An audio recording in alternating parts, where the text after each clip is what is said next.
ఇది ఒక కప్పు బియ్యం అండి, కొంచెం పెద్ద కప్పు. ఈ చిన్న కప్పు లాంటి దాంట్లో ఒక కప్పు సగ్గు బియ్యము, ఒక కప్పు అటుకులు. ఈ ప్లేస్లో పేపర్ అటుకులు కాకపోతే దొడ్డు అటుకులు కూడా పెట్టుకోవచ్చు.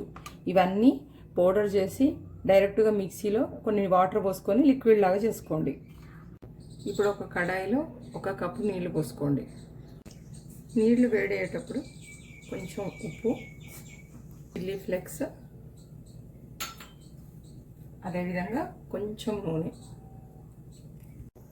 ఇలా నీళ్ళు మరిగిన తర్వాత ఒక కప్పు రవ్వ వేసుకొని బాగా కలుపుకోవాలి.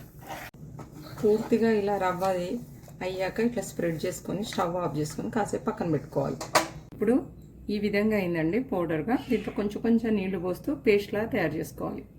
ఇప్పుడు ఇలా చల్లగా అయిపోయింది కదండి.